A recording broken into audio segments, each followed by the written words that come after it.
السلام عليكم ورحمة الله وبركاته. اللهم صل وسلم وبارك على سيدنا محمد وعلى آله وصحبه وسلم. يا صباح السعادة، ازي حضراتكم؟ يا رب دايما تكونوا بخير. النهارده جالي سؤال على صفحة القناة، عايزة تتبيلة الفراخ المشوية. انا هقول لك على احلى تتبيلة فراخ مشوية هتاكليها، تحفة جميلة جدا جدا. الاوردر بتاع النهارده طالع فراخ مشويه، فان شاء الله هعمل معاكم التتبيله ان شاء الله. مع كميه الفراخ اللي انت هتعمليها دول عباره عن فرختين ونص. اي كميه فراخ انت عايزاها، عايزه تعملي واحده اتنين زي ما تحبي. انا هقول لك على المقادير بتاعتها. طبعا غسل الفراخ دقيق وليمون وطحينه، دقيق وليمون وطحينه وملح، ما شاء الله هتلاقيها نظيفه جدا ومش فيها اي زفاره. الورك زي ما انتم شايفين حضراتكم انا فاتحاهم، شايفين عامله فتحات اهي اهي، تمام، في كل حته عشان التتبيله تدخل فيه. الصدر فتحها كده برده زي ما انتم شايفين حضراتكم، او اعملوا له تشريح كده علشان يشرب منك التتبيله ان شاء الله. غسلاها غسله كويس جدا. اهم حاجه يا جماعه غسيل الفراخ، الماده اللي بتبقى لازجه بين الجلد وبين الورك، او بين الجلد وبين الصدر، لازم تتشال وانت بتغسلي، لان الماده دي هي اللي بتعمل ريحه الزفاره. تمام. انا معايا كميه البصله اللي هعملها الفرختين ونص. طب انا هقول لك بقى على كل فرخه مقدارها ايه. هي بصلايه واحده، حبيتين من الطماطم، قرن فلفل اخضر، وممكن تحطي حراق لو حابه. انا حاطه قرن واحد على الفرختين ونص، معلقه كبيره من الثوم، جزر لو عندك مش حابه تحطيه خلاص تمام، بس بيدي حلو يعني طعم حلو جدا للتتبيله.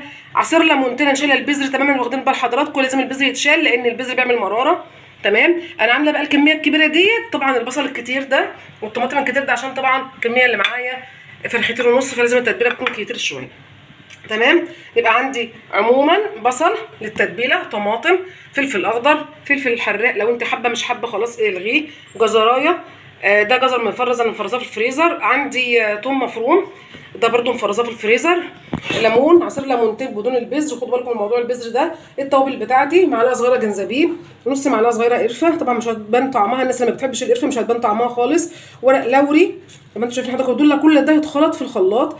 معلقه من الكركم، سكر علشان الطماطم وعلشان طبعا تعمل لي طعم حلو.